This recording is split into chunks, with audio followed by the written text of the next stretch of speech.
Então vamos lá. Bom dia a todos mais uma vez. A partir desse momento, esta reunião está sendo gravada. Hoje é sábado, dia 22 de março de 2025. Agora são 9 horas e 5 minutos. Nós estamos começando agora a nossa 51ª reunião virtual de estudo de filosofia. Hoje com o tema Projetar com Otimismo, planejar com pessimismo e executar com otimismo, da página 252 do livro Filosofia Kyocera, os 78 princípios comentados. Acreditar na inteligência do universo, ou os céus, né? Acreditar que ele concede a possibilidade infinita. Olha, eu estou lendo um livro agora do Joe Dispenza, um cientista americano, que explica de uma forma científica esse negócio de possibilidade infinita, que é o que o Inamori fala de pensar com tanta vontade, até que grave na subconsciência, né? Ele fala assim, transformar o sonho e esperança em realidade, né? Eu hoje vejo assim que o sonho é uma concepção de ideia, vira esperança, né? O sonho é querer, esperança é já um pouquinho assim, estou enxergando a luz no túnel, começa a enxergar a luz no túnel. Então, de tanto que eu penso, eu transformo sonho em esperança e esperança transforma em realidade. Tá, esse Joe Dispenza, ele fala que no núcleo do átomo existe o elétron que vibra, né? Entrar um pouquinho na física quântica aí, né? Diz que o elétron dentro do átomo, ele altera de acordo com a intenção do observador. Olha que coisa curiosa. Então tem um aparelho que você fica olhando o núcleo, você não enxerga porque o elétron está vibrando. Quando o teu pensamento entra na mesma frequência vibracional desse núcleo, diz que você consegue enxergar esse elétron. Só que se você dá uma piscada, ele some de novo, porque ele volta na vibração. O que isso tem a ver, né? Tem a ver que o que o nosso cérebro pensa, a força do pensamento, é uma onda eletromagnética que altera a vibração do elétron dentro do átomo. Por isso que quando a gente fica, uma pessoa que fica reclamando muito, ele atrai coisa porcaria. E quando a pessoa vibra no nível do amor, perdão, gratidão, ele atrai sorte e os vizinhos, os outros falam: "Ah, você tem sorte. Você tem sorte porque você está vibrando na frequência da gratidão, da prosperidade, do respeito, da paz." Então, acreditar na inteligência do universo que concede a possibilidade infinita, agora nós temos um caminho científico para isso, gente. Uma delas é o que o Inamori fala, é pensar com força, é visualizar, é enxergar a cores e em 3 dimensões, né? E o que a mente concebe, diz que ele vira realidade. É um negócio até assustador. Porque Deus, quando faz um negócio, ele pensa numa coisa e tchuf, aparece, né? Materializa. Se o ser humano conseguir fazer isso, ou conseguir fazer isso, cada coisa que pensa, se ele vira realidade, é um baita perigo, porque imagina, qualquer coisa que pensar vira real. Tem filme que fala sobre isso, né? Brincadeira, né? O cara pensa na besteira, sai besteira. Na hora, assim, ele tem que esconder, né? Então, como o ser humano não consegue controlar isso, Deus não dá essa possibilidade de imediato, né? Ele tem que pensar muito sobre isso. Muito bem, vamos lá. Isso é uma elucubração inicial do tema de hoje. Vamos lá, vou deixar gravado aqui. Eu sou Paulo Seiji, junto com o seu Minoru Takano, somos os coordenadores voluntários dessas reuniões virtuais no estudo de filosofia em português do Instituto Brasileiro de Filosofia Empresarial, sempre com o apoio do seu Katsuhide Itagaki.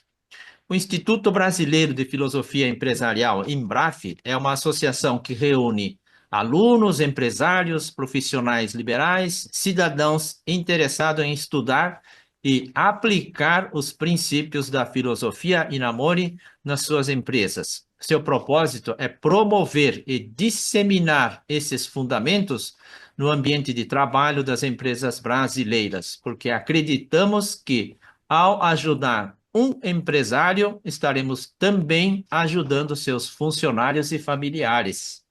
Para mais informações sobre filosofia empresarial em sua empresa, ou sobre método para a formação de grupo de estudo de filosofia, e também sobre os livros da Filosofia Inamori, entra em contato pelo e-mail imbraf.p@gmail.com. Repetindo aqui, imbraf.p@gmail.com. Vai aparecer aqui embaixo aí. Muito bem. Projetar com otimismo, planejar com pessimismo, executar com otimismo. Não confundir com o PDCA, né? O PDCA também tem um pouco disso, mas esse de projetar com otimismo é um jeito próprio do seu Inamori. Quando fala de projetar com otimismo, é conceber a ideia, né?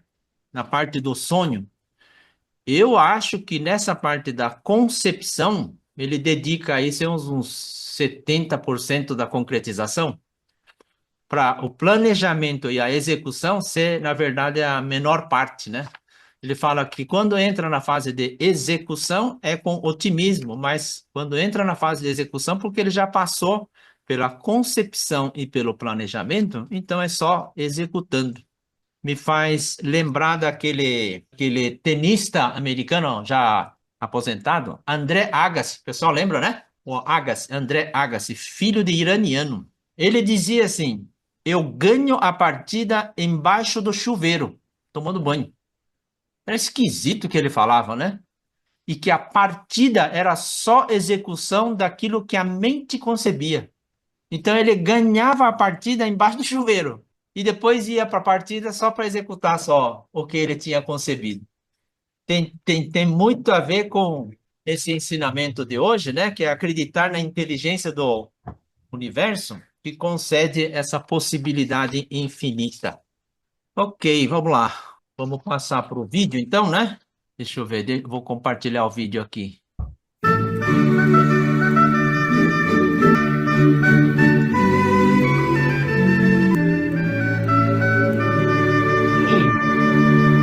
Hoje, continuaremos com a apresentação da filosofia Kyocera. O desvendar da caderneta da filosofia Kyocera de hoje inicia-se a partir do item projetar com otimismo, planejar com pessimismo e executar com otimismo, para concluir a sessão realizando inovações. Neste item, a filosofia Kyocera comenta o seguinte: o mais importante para realizarmos algo novo é, em primeiro lugar, esboçar como gostaria de ser, ou seja, traçar o objetivo de maneira a mais otimista, com muito sonho e esperança. Devemos acreditar que Deus nos concedeu possibilidade infinita e incitar a nós mesmos dizendo: vai dar certo. Contudo, na fase de planejamento, devemos manter forte determinação de levar a cabo custe o que custar, e revisar o projeto com pessimismo, empenhando todo o nosso raciocínio para prever possíveis problemas que poderão surgir e pensar em todas as medidas cabíveis para saná-los.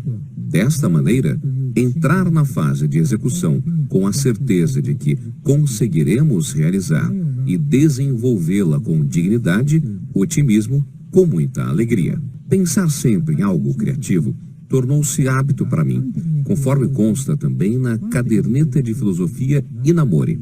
Hoje melhor que ontem, amanhã melhor que hoje. Em outras palavras, ter sempre um pensamento criativo.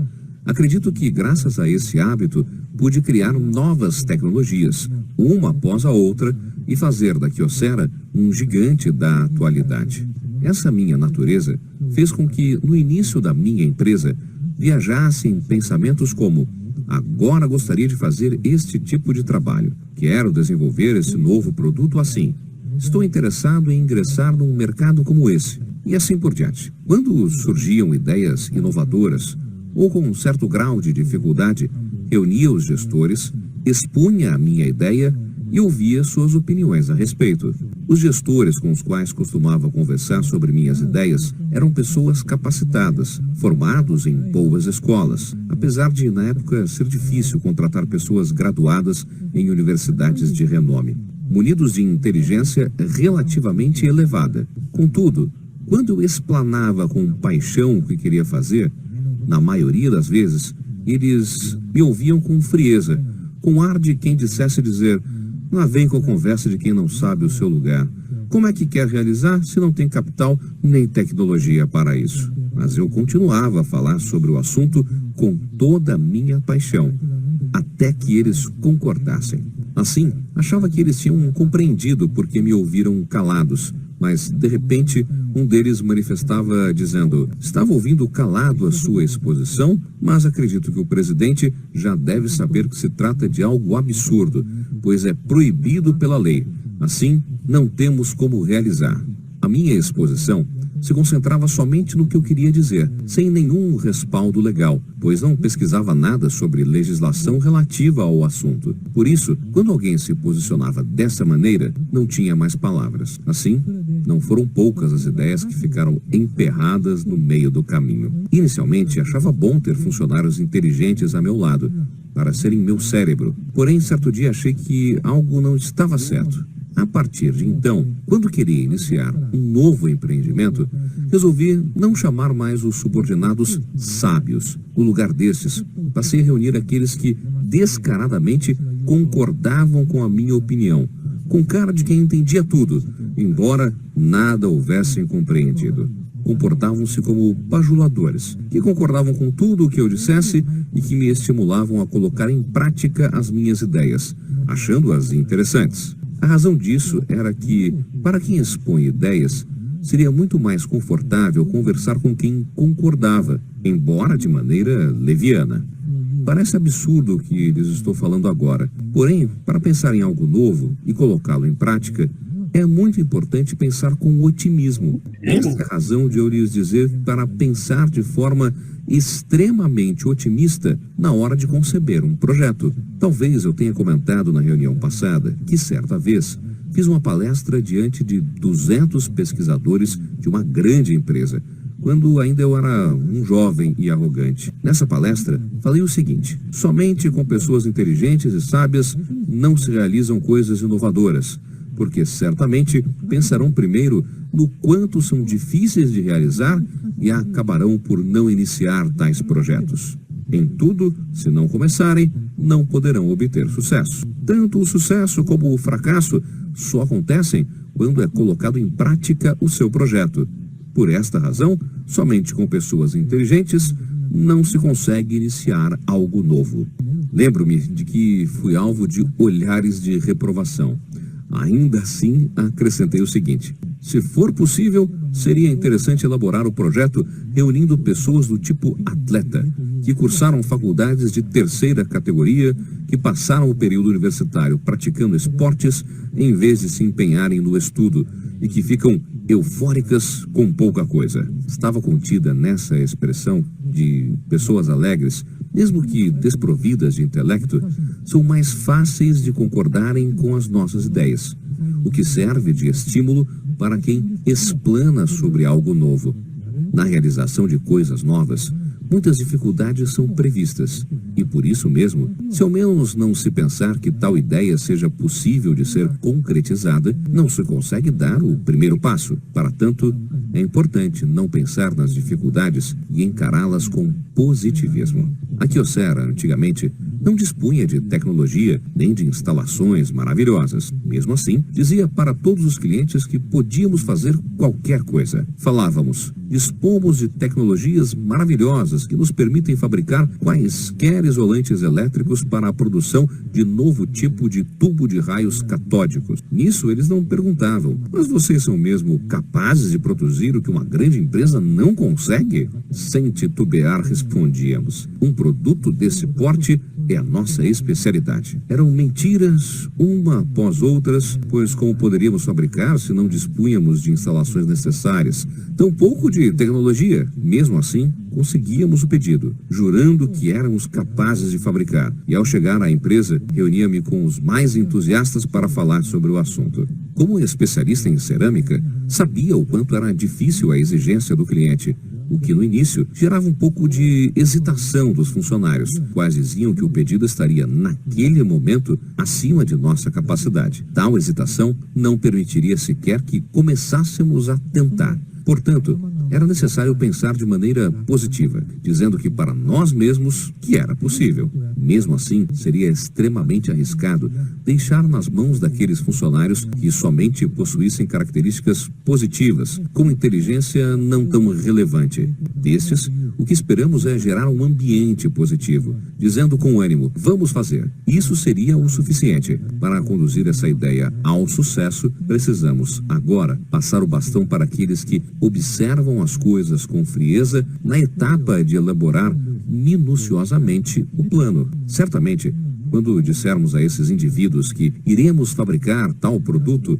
colocarão muitas objeções, dizendo se tratar de algo impossível por falta de tecnologia específica e instalações adequadas. Deve-se, nesse momento, fazer com que enumerem todos os pontos negativos, assim como as condições que os envolvem, e gravar tudo na memória, porque certamente haverá pontos negativos e problemas que passem despercebidos aos senhores. Em seguida, deve-se entender todas essas dificuldades, a partir do que se faz um novo planejamento. Quando detectarem onde estão os obstáculos e os problemas, assim como seu tipo e natureza, será o momento de passar os elementos otimistas para executar o plano, para evitar qualquer indício de pessimismo diante de possíveis problemas durante o percurso, achando que não dará mais para prosseguir. Isso porque, mesmo que se encontrem problemas, é preciso procurar a solução sempre com um otimismo, lembrando que estes já eram previstos. Em suma, deve-se elaborar o projeto com otimismo,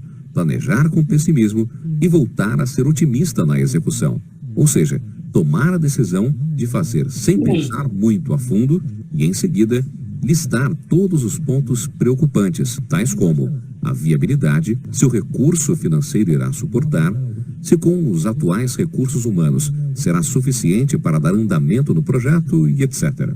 Considerando tudo isso, uma vez dada a largada, é preciso preparar o espírito para tudo o que der e vier e executar o projeto com otimismo. Sei que, mesmo com otimismo, acaba-se vacilando ao se deparar com dificuldades. Entretanto, é necessário seguir em frente com um pensamento positivo, convencendo a si mesmo que tudo era previsto para desfazer o caminho da fuga e do abandono do projeto. Tudo isso é indispensável para conduzir ao sucesso algo novo, condição absoluta, necessária para se suceder bem nas atividades de risco. Ouvimos com frequência que as empresas de grande porte não conseguem realizar algo verdadeiramente inovador. Mas, se pensarmos bem, essas empresas possuem grande força financeira e excelentes funcionários na área técnica, o que as tornam favoráveis para realizar algo inovador. O fato de tais empresas não conseguirem criar um empreendimento de risco é porque somente reúnem pessoas inteligentes. Quando se reúnem elementos assim, mesmo que discuta sobre um empreendimento de risco, a única conclusão a que chegam é o quanto é difícil e absurdo de se realizar. E, portanto, não chegam a pensar em como torná-lo viável, assim como no método para superar as dificuldades. Por conseguinte, chegam à conclusão de que o projeto é impossível de se implantar. Isso porque nas grandes empresas elabora-se o projeto com pessimismo e, portanto, predominam nessa primeira etapa as opiniões negativas que dificultam a realização de coisas novas. Logo que estabelecemos a empresa Dendem, atual KDDI, houve uma notificação do Ministério dos Correios e Telecomunicações sobre a abertura de um novo empreendimento de telefone para automóveis, o antecessor do telefone móvel. Na época, para fazer funcionar o telefone para automóveis, carregava-se um transreceptor de sinais no porta-malas e o aparelho fixado dentro do veículo. O custo de telefonia, nesse caso, era muito alto e era um serviço ao qual somente os diretores de grandes empresas tinham acesso. A Kyocera, nesse mesmo período, fornecia cartucho CI, circuito integrado, para todo o mundo. E observando o progresso do CI, tinha esta convicção: se a CI continuar a progredir na mesma velocidade de hoje, certamente o transreceptor irá diminuir de tamanho a ponto de ser incorporado dentro do aparelho de telefone. Isso aumentaria a demanda e após alguns anos chegaria a época dos telefones móveis. Assim, com a liberação do empreendimento de telefone para automóveis, fomos os primeiros a manifestar interesse. Logo em seguida, a Toyota também se candidatou, achando que, por se tratar de telefone para automóveis, eles seriam os mais indicados. No fim, eram somente duas empresas, a nossa e a Toyota, para entrar nessa nova área de empreendimento. Na época, em reunião da diretoria da Dane Denden, argumentei que, em breve, surgiria infalivelmente a época de telefonia móvel e que aquele seria o momento para entrar nessa área. Entretanto, toda a diretoria, a começar pelo então presidente Moriyama, foi contrária à minha proposta. O senhor mesmo sabe o quanto isso é absurdo. É um empreendimento que tanto a NTT como as empresas de comunicação americanas ainda não conseguem sair do vermelho, me disseram. Como falei há pouco, só havia opiniões negativas. Realmente, na época, os especialistas diziam que o empreendimento de telefonia em automotivos ainda era muito difícil. E os diretores achavam que eu desconhecia tais comentários e falavam como se eu estivesse propondo um absurdo, por não saber nada sobre o assunto. A Dane Denden acabou de iniciar a sua atividade e mesmo a operação de instalação de antenas parabólicas entre Tóquio e Osaka para criar a linha de comunicação a longa distância ainda está pela metade. Tenho minhas dúvidas se realmente seremos bem-sucedidos nesse empreendimento na situação em que estamos. Mal iniciamos as atividades comerciais e já quer ingressar na telefonia para automotivos? Isso é um absurdo. E assim por diante. Entretanto, no meio de tantos que se opunham a mim violentamente, houve um que se pronunciou. Acho um empreendimento interessante, como foi dito pelo presidente do conselho. Parecia um tanto otimista demais por não ter entendido bem o assunto, mas disse que estava de acordo. Foi o único aliado que encontrei em meio a uma oposição quase unânime da diretoria. Fiquei então muito feliz e lhe falei: você disse a coisa mais certa. Vamos nós dois realizar esse empreendimento, mesmo que todos estejam contra. Se fosse pela maioria, a minha proposta teria sido reprovada. Mas o empreendimento de telefonia para automotivos da Dane Denden iniciou desta maneira, somente com duas pessoas dispostas a trabalhar nesse negócio. Entretanto, quando iniciamos o empreendimento, não me senti seguro somente com aquele indivíduo otimista que se aliou a mim e pedi aos diretores que se opuseram à minha ideia a trabalharem conosco. Há, portanto, vários processos a seguir até levar a cabo algo novo, para o qual é necessário colocar o indivíduo adequado em cada posição.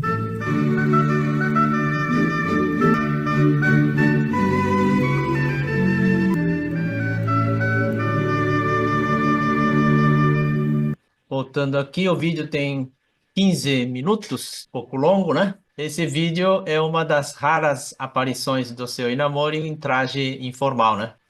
Sem gravata. Você deu uma pesquisada nisso daí, seu Itagaki. Esse vídeo foi feito em Hokkaido, né? Hakodate, cidade lá, em agosto de 1999. Diz que naquele mês lá, chegou a 35 graus no Japão. Lá em cima, lá, Hakodate é lugar frio, né? Por isso que estava com o traje um tanto para calor. Muito bom. Agora vamos aos comentários. Eu queria aqui comentar uma que eu deixei anotado sobre os bajuladores, né? Ele fala muito de bajuladores. Me faz lembrar aquela técnica que o Paulo Maluf usava nos comícios, né? Que depois virou regra praticamente, ou já era, não sei. Quando o político fazia comício aberto assim, tinha um ou dois assessores puxa-saco lá, bajuladores e infiltrado, né? Então, quando o político ele concluía uma ideia, esse bajulador era o que puxava a fila. Ele falava, é isso! E começava a aplaudir. E aí quem estava em volta começava a aplaudir, né? E dava aquela impressão de que o cara estava falando um negócio que todo mundo estava concordando. Então, quando alguém puxa a fila do aplauso, os que estavam contra, assim, ele fica vencido, né? Ele não consegue manifestar. Eu acho que é esse método, esse jeito que o Minamori fala, de pegar a pessoa que concorda com a ideia para que o assunto avance, né? Então, durante a fase da concepção da ideia, é isso mesmo, é um tanto irresponsável, sonhador, parece um bobão, assim, né? Ele fala aqui num trecho aqui que empresas grandes aqui, porque não consegue fazer criação muito interessante, porque tem pessoas inteligentes demais, né? Eu vi isso daí acho que era um filme, mas de uma emissora de televisão no Japão, que o diretor dessa emissora, ele falava assim, contrate bacá, contrate bobo, contrate pessoa que tem, assim, meio deslocado, não tem inteligência, né? Aí os assessores falavam, mas diretor, um bobão assim, fica, acho que atrapalha o nosso trabalho, né? E ele falava assim, não, é isso que a gente precisa.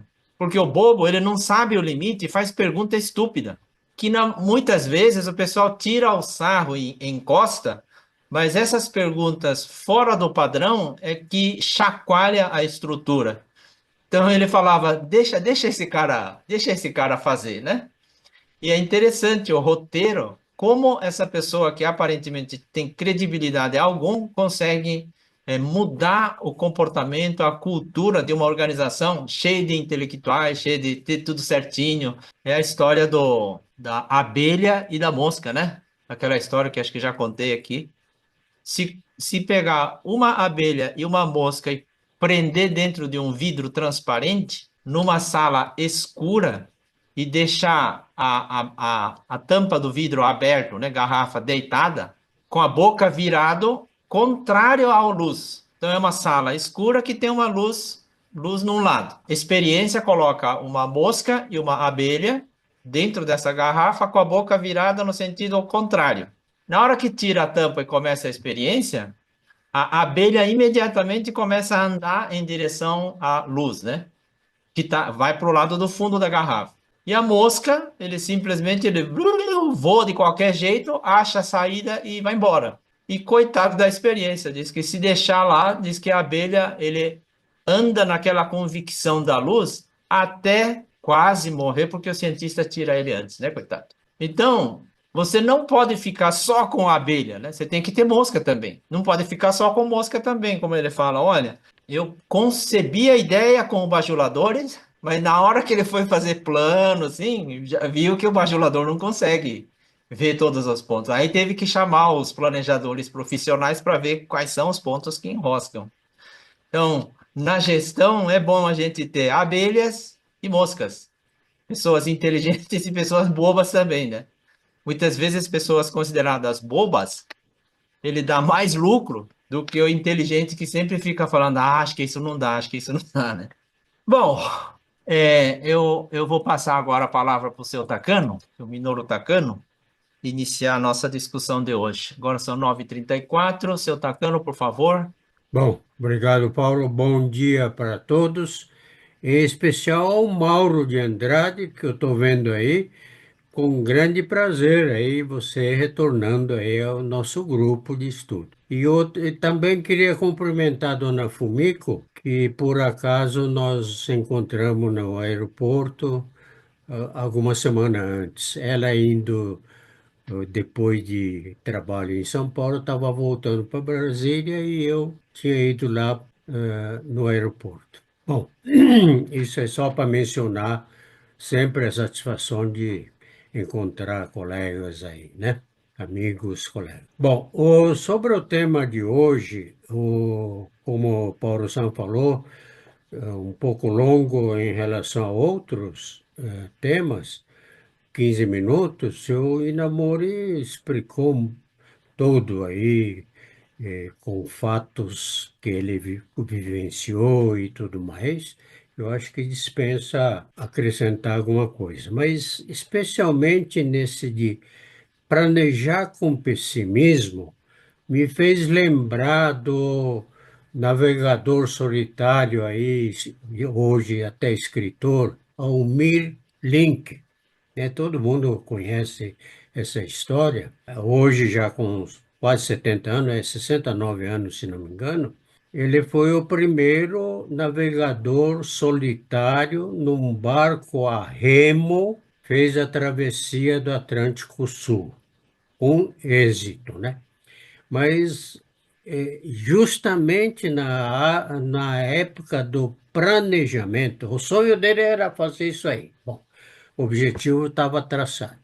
Então, para planejar, lógico, é aquilo que o seu Inamori fala, tem que prever possíveis obstáculos, dificuldade e como superar isso aí. Então, um monte de imaginação. Então, quando ele estava planejando, tinha um argentino pessimista aí no ouvido dele falando, não, isso aí não vai dar certo.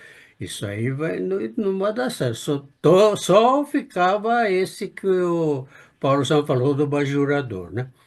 E graças, ele comenta, né?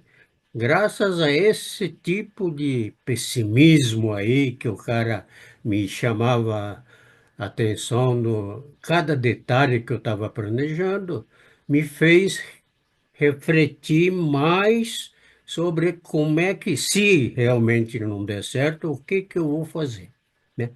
Então, esse acho que deve ser o ensinamento do Suinamori. No planejamento, realmente tem que prever um monte de coisa. Isso precisa ter criatividade também. O que que pode acontecer? Se acontecer isso, como é que eu vou sair dessa, né?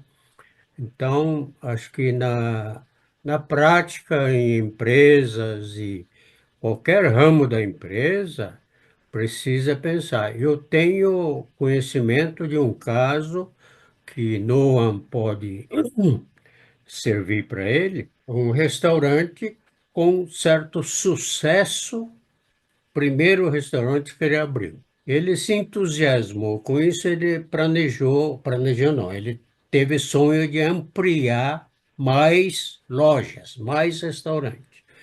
Abriu o segundo, abriu o terceiro, mas acho que ele falhou, porque foi a falência total, né? Foi fechando, fechando e fechou o principal que ele era, digamos, fonte de renda dele. Que era o core business, o primeiro restaurante que deu sucesso. Mas errou no planejamento. Ele não preveu a dificuldade disso, daquilo, né? Então, isso acho que é importante, é exemplo prático daquilo que eu vivenciei, conheci. Era esse o comentário, Paulo. Obrigado, seu Takano. Em seguida, seu Katsuhide Itagaki, por favor. Bom, bom dia a todos. Todo dia, como administrador da empresa, né, o que sempre eu acho importante é a sustentabilidade da empresa. Todo mundo procura crescimento da empresa, mas para mim, crescimento da empresa faz parte de sustentabilidade da empresa. Tá? Isso sempre eu desejo na vida cotidiana como administrador. Agora, para sustentação, tem um fator muito importante é a diversificação da empresa, na modalidade de vendas, diversificação de modalidade de venda, diversificação de administração e também pode haver diversificação de produção e novos produtos, etc. Certo? Agora, quando nas reuniões que eu falo para meus funcionários, coisas novas, né? Não somente nossa empresa, mas grande maioria das entidades filantrópicas, empresas, etc., quando alguém planeja uma coisa nova, eu acho que a tendência é sempre aparecer um grupo que opina com pessimista. O problema é que, quando você compara com opinião otimista e pessimista, eu acredito que a tendência é sempre ganhar opiniões pessimistas, né? Agora, nós temos que enfrentar com esse opiniões pessimistas. Atrás desse tema, eu acho em uma palavra resumida, ter coragem, né? Todos os empreendedores têm que ter coragem para encarar com essas opiniões pessimistas que predominam no ambiente, né? Por isso, eu acho que nesse capítulo que me faz lembrar que outros itens que filosofia Sinamon tem 78 itens. Por exemplo, seja sempre alegre, né? Incite-se. Nós aprendemos também centro de domínio, tomar iniciativa, ousada e cautela, e espírito de desafio, né? Mais uma vez, eu diria que todas essas filosofias da Inamori, que nós temos 78 itens, todos são interligados, um e outro. Não existe um item isolado. Todos 78 itens interligados e relacionados um ao outro, né? Essa é uma característica muito positiva, interessante a filosofia do senhor Inamori que estamos aprendendo. Obrigado, seu Tagaki. Dona Fumiko, em seguida, vamos lá, a opinião da Dona Fumiko. Bom dia a todos. Essa é uma filosofia que, particularmente, eu gosto muito. Essa questão de ter ideias, né, no momento de esboço do projeto, ser muito positivo, mas planejar já com uma certa atenção, com certo negativismo, olhar bem prós e contra, e uma vez já planejado, acreditar que isso dá certo. Eu acho que acreditar, como o seu Paulo disse no início, é uma vibração muito positiva, é muito importante, porque o pessimismo só tem que ser na hora do planejamento, fazer a lista, ver o que pode acontecer se der errado, em que pontos tem essa possibilidade, e procurar a sua correção. Mas também é muito importante listar o que pode obter de bom, de positivo, quando der certo. Acho que isso anima muito na hora de levar adiante o projeto. E na Morrison, numa outra filosofia, ele diz que quando for sonhar, precisa sonhar a cores e especificar em detalhes, né, o que realmente você quer. Isso, na vida real, também é a mesma. Não adianta esperar algo bom, que é muito vago. Eu quero um sucesso, também é muito vago. Como é que você quer esse algo bom? O que esse algo bom proporcione a você? E se você quer o sucesso, em que área você quer esse sucesso? Como você quer esse sucesso? Então, esse é um plano. Visualizar o seu sonho é muito importante para que isso realmente atraia a frequência positiva e que o universo trabalhe a favor de nós, né? Então, eu acho, em particular, essa filosofia é muito proveitoso, tanto eu acredito na vida empresarial, que realmente o risco é muito grande, né? Mas também na vida pessoal, também é muito valioso. Essa é a minha opinião. Obrigado, senhora Dona Fumiko. O bom desse ensinamento, né, é que primeiro a concepção da ideia, né? Só depois o planejamento, porque se colocar o crivo de verificar risco, de detalhar o plano antes da concepção, acaba misturando duas coisas. Uhum. Então, eu acho que na automobilística acontece, né, a concepção de um novo modelo, o designer automobilístico, né, ele faz o rabiscado na mão, né? por mais avançado que seja o computador gráfico, nenhuma ideia de designer ele vem do computador, vai na mão mesmo, né? Naquela folha branca solta, com Uhum, a mão que corre e vai fazer a fase da concepção. Pode ser a uhum, coisa mais absurda que tem, a concepção de uma ideia é feito à mão. E aí volta de novo nessa do acreditar na possibilidade infinita da inteligência, né? Fala que a ponta do dedo, ele é a segunda mente, né?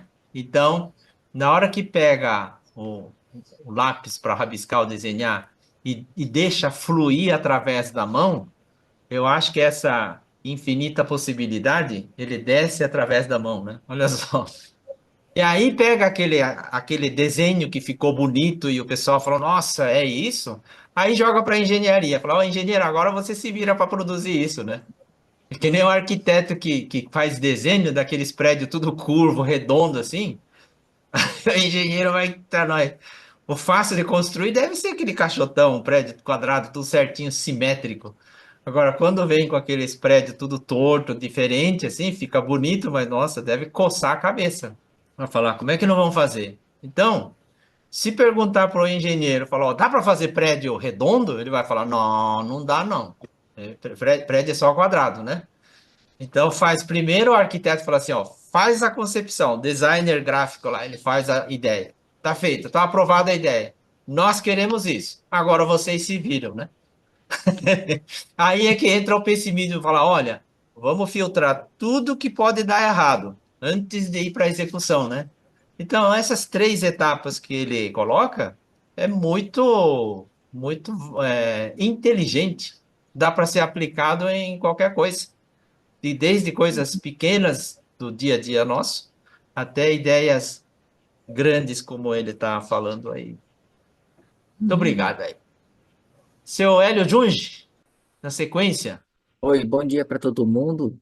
Não, muito obrigado pela oportunidade aí, viu, seu Paulo? Tô até tomando água aqui, ó, E, recomendação sua, tá?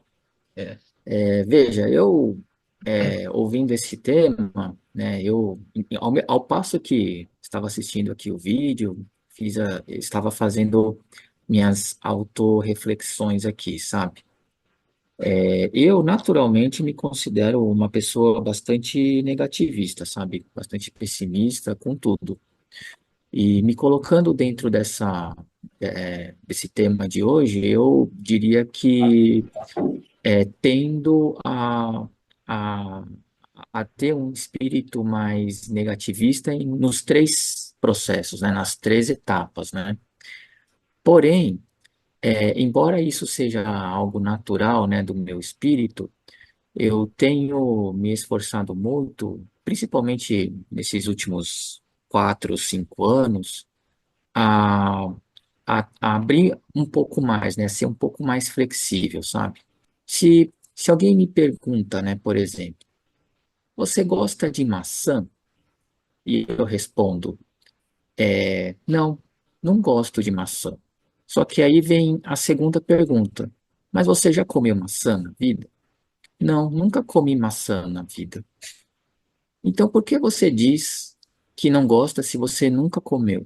Então, o que eu estou querendo dizer é que, assim, esse ensinamento de hoje, ele, de certa forma, me permite fazer um pouco de paralelo com relação a essa minha ideia, porque quando o Inamori, professor Inamori, ele comenta, né, que temos que projetar com otimismo, é mais ou menos nessa linha que eu compreendo, né? Acredito que é, vale sempre a pena a gente pensar, experimentar inovações, né? E a gente nunca vai conseguir ter a verdadeira experiência se nós não tivermos, né, essa oportunidade de experimentar, né? Claro, é, no processo do planejamento dessas inovações, nós temos que nos precaver, né, de todos os intempéries, né, dos imprevistos, né, e assim por diante. Essas oportunidades de inovar, né, de experimentar algo novo, com o espírito positivo, positivista, eu creio que é fundamental até para o nosso progresso, né, de modo geral, para o progresso da humanidade, né? Se a gente vê ao longo da história, né, a humanidade se desenvolveu exatamente porque ela sempre se expôs, né, se arriscou. Essa é a reflexão que eu faço, né, essa é a interpretação que eu tenho do tema de hoje, né? Muito obrigado, viu? Muito obrigado pela oportunidade de poder compartilhar. Ok, Hélio, obrigado. Em seguida, a Mauri Vieira. Opa, bom dia a todos. Dentro desse contexto aí da filosofia, né, projetar com otimismo, planejar com pessimismo e executar com otimismo, né, é um texto que sempre está rodando aqui dentro do grupo MNS como uma perspectiva bem interessante, realmente, de gestão e execução, né, dentro do contexto que sempre está enfatizando a importância do sonhar grande, colocar altos desafios, sempre buscar ter um melhor relacionamento, um produto diferenciado, né? E essa abordagem, ela aumenta muito os riscos e gera muitos obstáculos, né? Então, a perspectiva realmente de ter essa visão de você projetar com um otimismo, de realmente buscar esses desafios, precisa do planejamento com o máximo de minúcia e pessimismo possível. Temos que deixar bem claro realmente o que tudo ou o máximo que pode dar errado para nós estarmos preparados. E depois que a gente decidiu realmente nos colocar à disposição de encarar esses desafios, a execução realmente tem que voltar a ser altamente otimista, né? Trabalhar com resiliência, fazer os trabalhos com eficiência, buscar os melhores resultados, fazer sempre a avaliação, gestão de feedback, essas análises, né? Esse texto, por exemplo, rodou aqui dentro do nosso estudo ano passado, em abril, né? E tem bastante considerações aqui dos nossos amigos aqui da MNS, por exemplo, né? Aqui é um resumo do Robert, por exemplo, né? Um abraço para todos aí. Ele colocou que o objetivo é guiado por sonhos e planejamento, enfrentando dificuldades com perseverança e colaboração. Fazer o máximo possível é fundamental, né? O Michel, que é o nosso gestor aqui de batata, né? O Robert é do gestor financeiro. Ele colocou que a experiência do setor da batata mostra que a paciência, a ética, a persistência ajuda a superar as adversidades e construir bases sólidas, né? Dentro do contexto que a agricultura sempre tem essa perspectiva de dificuldade, né? Uma safra altamente negativa e outras lucrativas, mas se você não tiver resiliência, a agricultura é bem complexa de fazer a gestão da longevidade, né? A Juliana, nossa gestora de RH, falou em relação a analisar riscos e envolver setores no planejamento é essencial para superar imprevistos durante a execução, né? O Brizola aqui falou em relação a otimismo e flexibilidade ajuda a criar metas claras, enquanto pessimismo e planejamento antecipa ameaças e mantém equipes engajadas, né? Que tem vários outros que fazem o resumo e mandam para nós aqui por e-mail, né? Toda semana e a gente corre esses estudos da filosofia aqui semanalmente dentro do Grupo MNS, sempre com a liderança aí do Sr. Hélio, o Sr. Tadashi, o Sr. Nobu, o Sr. Gebraso também, né? E realmente ter essa perspectiva dessas teorias e o que tem de experiência literária do Sr.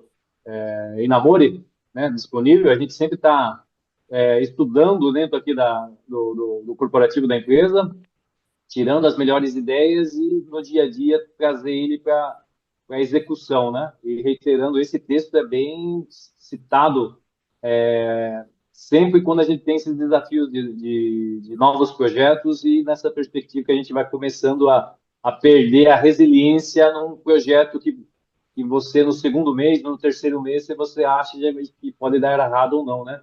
E na perspectiva, na visão do longo termo, né? Tem projetos que para dar certo precisam do segundo ano, do terceiro ano, na visão de realmente que você está.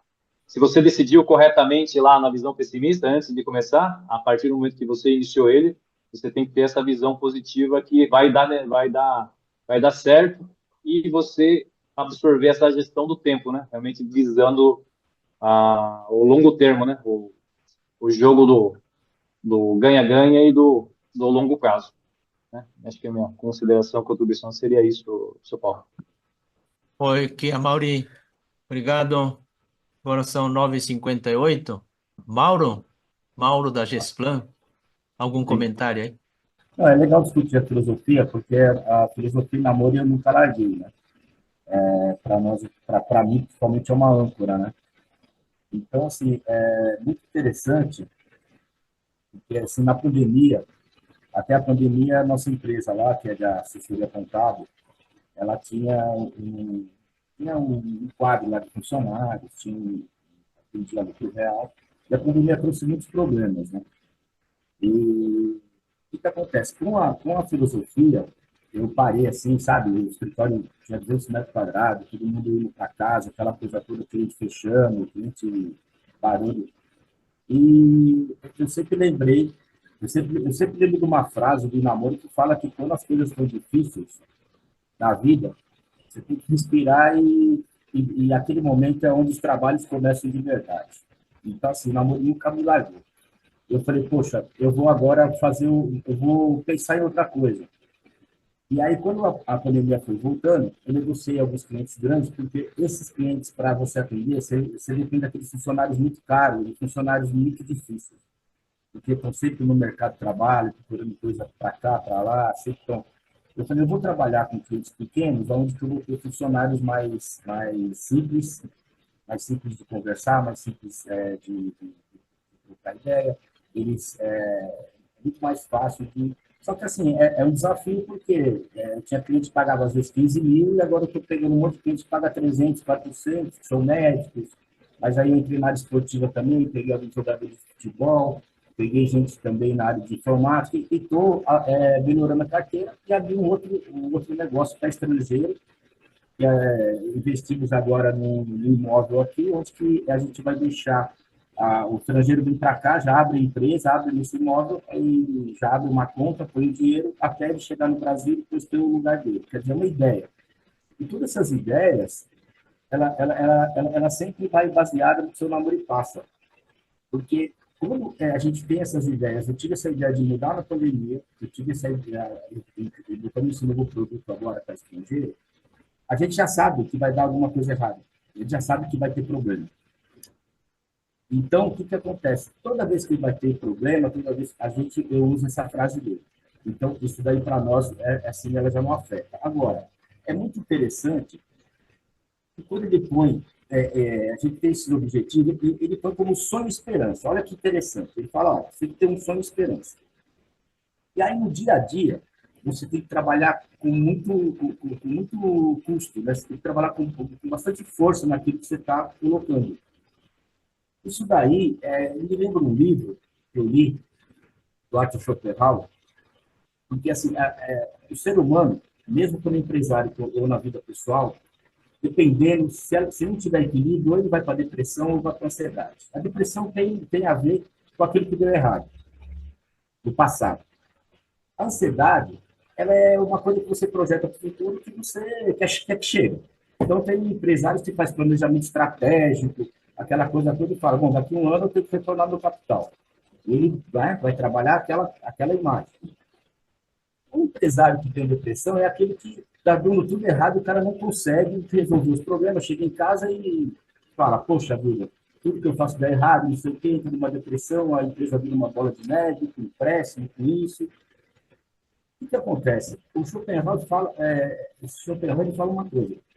Essa parte do passado, até o seu namoro também foi isso. Já foi, já aconteceu. Não adianta você ficar com depressão. Já foi na sua vida, já aconteceu. O que você tem que fazer? O dia a dia é a parte mais importante nossa da vida.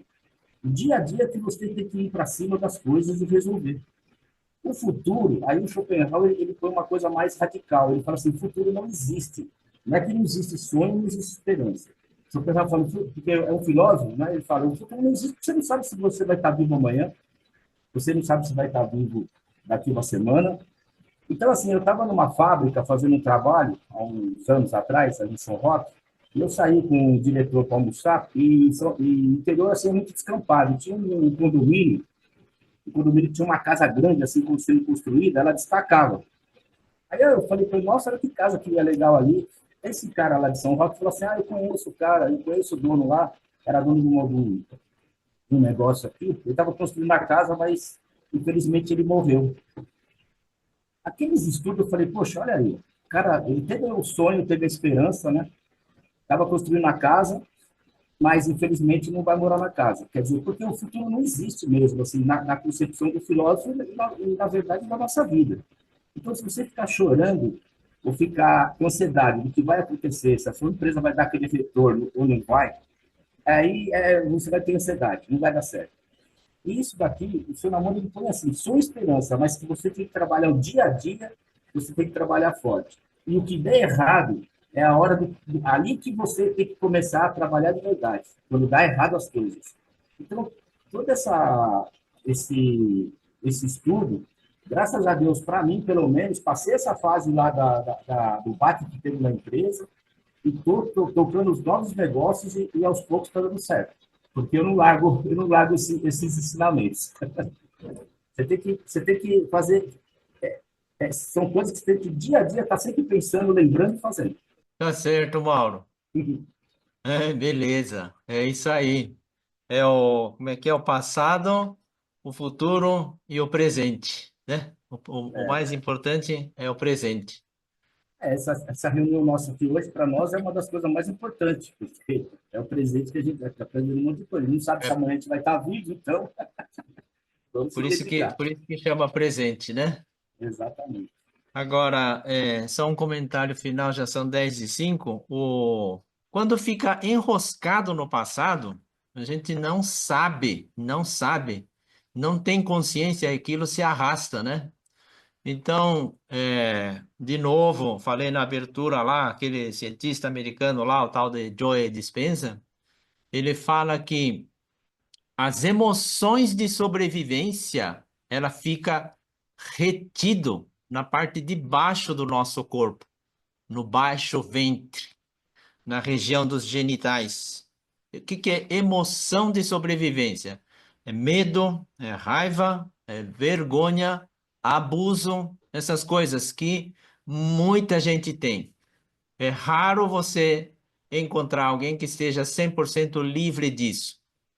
Só que se a pessoa não lida com isso, essa energia, ele fica retido, parafusado no passado, e com o passar do tempo, a sua idade com 20, 30, 40, 50, o tempo vai passando, mas o parafuso está fixado lá, aquela emoção de sobrevivência. Por isso que tem situações em que alguém com 60 anos de idade, do nada, ele desenvolve pânico, depressão, ansiedade, porque ele está com aquela emoção represada. Ele fala que para você ficar livre disso, você precisa lidar com isso, mas como lidar com isso, né? Uma delas de lidar é muito fácil, é respiração. É você respirar fundo com a atenção na respiração. Aí traz a mente no presente. Mas só isso resolve? Não, só isso ainda não resolve, mas é um caminho. É trazer a mente no presente para quê? Para que o corpo ela se desligue da mente. Essas energias do passado que está acumulado, enraizado ao longo do tempo, diz que com o tempo, pela repetição, ela vira memória do corpo. O corpo começa a pensar negativo por si só, porque a tua mente está desse jeito. Para desligar disso, eu tenho que enganar a mente. E uma das formas de enganar a mente é fazer a respiração consciente, trazendo a mente para o presente. Quando faz isso, o corpo fica confuso, tá diferente o negócio. E aí a chance de desvencilhar das coisas do passado diz que começa a acontecer. Porque fala, olha, o passado é depressão, o passado é passado. Tá bom, o passado é passado, mas como que a gente lida com isso? Pesquisem que tem solução científica para isso. E com certeza não tem ninguém que não tenha nenhum problema enroscado do passado, por menor que seja, né? Às vezes é alguma coisa pequenininho, só que foi gravado de uma forma grave lá quando era criança, infância, juventude. e aquilo vai avolumando. Bom, são 10h08, vamos encerrando aqui, se não tiver mais alguém que queira falar, encerrando a reunião de hoje, né, com a frase: vamos com fé acreditar que a inteligência da natureza nos proporciona possibilidades ilimitadas a cada um de nós aí. Com esse tema de hoje, a gente está encerrando o capítulo Persistir na inovação até concluir. Lembra disso, né? A partir da próxima, a gente vai entrar no capítulo Vencer as dificuldades. A próxima reunião, então, a 52ª reunião, vai ser no dia 26 de abril, tá, pessoal? Porque abril nós vamos ter um feriado lá, Sexta-feira Santa no dia 18 e 21 de abril Tiradentes na segunda-feira. Então vamos sexta, Tem sábado, Páscoa, domingo, né? segunda. 4 dias, né? Sextas, Sexta, sexta, sábado, segunda. sexta e sábado, sexta e segunda, né? Porque sábado e domingo é fim de semana. Com o tema de abril, então, ter a coragem verdadeira, que o Itagaki-san mencionou, é o primeiro do capítulo Vencer as Dificuldades. É a página 262 do livro Filosofia Kyocera, 78 princípios. Ok? Então, estamos encerrando a nossa 51ª reunião. Muito obrigado pela atenção e a participação de cada um de vocês. Desejo a todos um ótimo final de semana e até a próxima. Obrigado, pessoal. Obrigado. Bom, Bom obrigado. dia, bom final de semana a cada um. Tchau.